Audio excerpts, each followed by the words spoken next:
Chez une planète affligée, que ce soit dans le radix ou dans le thème prédicatif, le pôle inférieur peut être attribué au passé, le pôle supérieur de la planète au futur. La planète affligée sera toujours tournée au passé. La planète affligée aura souvent l'effet suivant. À cause des situations passées, parce que je n'ai pas fait quelque chose dans le passé, à savoir, je n'ai pas réalisé le pôle supérieur de la planète, nous avons un problème maintenant. Cette logique s'applique au thème natal aussi, à l'interprétation du thème natal. La Vénus affligée s'inquiétera toujours de ne pas pouvoir gagner plus d'argent dans le futur. S'inquiétera toujours qu'elle perdra l'argent qu'elle a. Son vecteur est tourné au passé, à la préservation de ce qui existe et non à l'attraction du nouveau. Quelque chose du passé reste inachevé et commence à faire surface lorsque cette planète affligée dans le radix forme des aspects de transit. Je rappelle une fois de plus que l'affliction ne correspond pas aux essences inférieures des planètes, mais à la présence de nombreux aspects dissonants. Ou si la planète se trouve au sommet, le focus d'une configuration dissonante, comme le carré hanté, même si elle forme des trigones, elle reste toujours affligée, ayant les critères cités. Les conjonctions avec les planètes lentes donnent beaucoup de tensions étranges si la planète lente en question n'a pas été travaillée. Donc c'est le signe de l'affliction aussi. Les conjonctions de Uranus, Neptune et Pluton avec les planètes personnelles, surtout avec le luminaire, avec toutes les 5 planètes personnelles, sont par définition les afflictions. La conjonction avec Lilith est un autre critère de l'affliction parce que la personne ne comprend pas, ne ressent pas la fonction de la planète avec laquelle Lilith fait la conjonction. La conjonction avec le nœud nord, avec Rahu, affaiblit la planète. Cela ressemble à l'effet de Lilith. Le natif ne ressent pas la planète. La conjonction avec le nœud sud rend la planète très forte, car la personne, le natif, a acquis l'expérience de la planète dans la vie passée. Si la planète est en conjonction avec le nœud sud, donc elle est forte et harmonieuse, alors elle ne va pas nuire, pas spécifiquement. La maison natale par laquelle passe la planète en transit est toujours l'arène principale d'action. Qu'est-ce qui se passe et où? Dans quel domaine de la vie? Quelle qualité le monde nous demande d'employer et de développer? Jupiter passe par la 4 et crée des situations de la 4. La 4 devient active pendant cette période quand Jupiter de la 4 en transit par la 4 natale fait un aspect à Vénus dans la 2. La maison qui reçoit le transit, Vénus dans la 2, recevant le transit de Jupiter, correspond au domaine de la vie qui subit l'impact du transit. Et Vénus, à son tour, gouverne quelque chose, n'est-ce pas? Une certaine maison natale, la 8 par exemple. Le transit affecte la 2, Vénus dans la 2, ce qui ouvre ou ferme les opportunités dans la 8. Donc, il faut ajouter la 4 à la 2 et ensuite ajouter la 8. Les événements se produisent dans la 4 à cause de la 6. En raison de la santé, du travail, des obligations. Je prends des vacances forcées. Et cela affectera mon argent. Les vacances forcées, c'est la 4 et mon argent, c'est la 2, où se trouve la Vénus natale recevant le transit de Jupiter. Quelle est la différence entre la planète harmonieuse et la planète affligée dans une maison natale, dans le radix? Comment est-ce que cela affectera les prédictions? Si Jupiter est affligé dans la 6 natale, les causes de l'impact de ces transits seront des pannes graves, des réparations, des complications de santé. Et ces problèmes nécessitent un investissement d'efforts assez important. Une autre propriété d'une planète affligée, des planètes affligées, elle crée des événements stressants au mauvais moment. Je suis tombée malade, ok, ça nous arrive à tous de temps en temps, mais vraiment au mauvais moment. Hein. Vraiment au mauvais moment, quand j'ai une présentation importante à faire, quand je dois partir en voyage, et c'est la cause de la tension. Si Jupiter n'est pas affligé dans la 6 natale, alors la 6, sa maison natale, ne sera pas si nocive, même si elle crée des problèmes. Il aura une histoire du genre, je tombe malade, où je dois commencer des réparations à la maison, mais Jupiter ne gâchera pas complètement la situation, ne gâchera pas totalement les autres maisons et processus. Il offrira des opportunités supplémentaires. La 5, les enfants, mon business, les achats, ventes, le divertissement. Également le paiement des factures courantes. Le dernier ne correspond pas au sujet de la maison 2. L'axe de maison 2-8 est l'axe de l'acquisition, c'est-à-dire des gains, de l'argent et de sa préservation. Le paiement correspond précisément à la 5. Comme si nous offrions, comme si nous faisions cadeau de quelque chose à quelqu'un. Une situation problématique dans la 5 serait par exemple l'histoire quand le paiement ne passe pas. Et la 5 n'attire pas notre attention à la quantité d'argent, à la question si nous en avons ou si nous n'en avons pas, mais sur le processus même du paiement. Les fêtes, leur célébration, la 5, et dans les prédictions, la 5 c'est aussi ma participation. Ma participation. Par exemple, je donne de l'argent pour un cadeau commun, pour acheter un cadeau commun d'anniversaire à un collègue. Et ma participation se limite à cela. Je donne une somme d'argent et puis celui qui organise la fête achète le cadeau. Hein. La situation requiert mon implication. Mais quelle est la différence entre la participation selon la 1 et selon la 5 ? Si la 1, tant que processus alchimique de la calcination, exige la dépense directe de notre propre énergie, exige que je fasse quelque chose concrètement moi. Alors la 5, c'est tout simplement ma contribution à quelque chose de grand. Il s'agit de toute forme de contribution sans action active, sans participation directe. Ce qui compte pour la 5, c'est la contribution et non le résultat.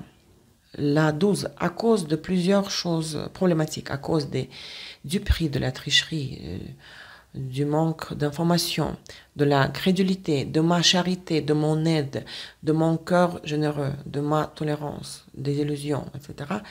Nous vivons les situations de la maison du transit. Mais attention, à ne pas virer vers la psychologie. Nous parlons des situations de toutes ces choses-là, des situations de l'immigration, de la relocalisation globale, des maladies, à cause des situations de la nature sauvage, de la chasse, des situations mystiques, du subconscient. À cause de cela, je vis des événements, des situations dans la maison de la planète en transit. C'est la maison la plus importante, la 12. Elle gouverne toutes les autres maisons du thème natal. Ces transits sont totalement importants. Ici commence l'interaction avec le soi. La 12 absorbe toutes les autres maisons car c'est la maison du subconscient. La phase 1 du cycle, la conjonction, l'épisode racine. Toute tendance voit le jour lors de la conjonction. La conjonction de la planète en transit avec la planète natale marque l'émergence d'une expérience, de l'expérience. La planète natale a vécu l'expérience pour la première fois et l'a ressenti. L''A, et l'a ressenti. Au stade de l'épisode racine, un nouveau scénario du travail de la planète est posé. Et ceci pour la période du cycle de la planète. La conjonction donne naissance à un nouveau cycle de la planète. La conjonction donc correspond à l'épisode racine qui nous renvoie généralement à l'enfance. Lorsqu'un traumatisme se produit dans l'enfance et s'est transformé en un épisode racine. Mais pas tous les épisodes racines viennent de l'enfance. Hein. Ils peuvent émerger tout au long de notre vie. Ils ne seront pas aussi forts que ceux de l'enfance, mais ils joueront tout de même des rôles importants dans notre vie. Hein. Les épisodes racines. Nous pouvons dire qu'un épisode de racine de l'enfance constitue une racine centrale, épisode central. Les autres épisodes racines qui émergent sont des racines supplémentaires. Pourquoi la conjonction est-elle si importante? Elle montre la façon dont l'énergie viendra à nous. L'énergie vient à nous lors de la conjonction selon le pôle supérieur, les pôles supérieur et inférieur de la planète transformatrice. Et ça se fait en même temps. Les deux pôles s'activent en même temps. Et nous devons jouer les deux pôles pour les ressentir. Les épisodes racines sont donc toujours posés lors des conjonctions, lors des aspects suivants du sextile, ceux du sextile et du trigone. Nous pouvons et nous devons nous souvenir de ce que nous avons vécu lors de la conjonction. La phase active de la conjonction avec Pluton dure pendant 2 ans et demi. Et elle est méga importante pour nos prédictions si elle concerne les luminaires. Elle va diviser votre vie en avant et après, comme s'il s'agissait de 2 vies différentes. Lorsqu'une planète transsaturnienne passe par la Lune, le Soleil, Vénus, Mercure, Mars, la vie sera inévitablement marquée par des périodes très expressives, prononcées, remarquables. Le plus souvent, ce sont des périodes très difficiles de la vie. Elles peuvent apporter de la réussite, mais la personne les perçoit comme les périodes difficiles, critiques. Une telle période peut être difficile mais productive, ou complexe, difficile mais négative, destructrice.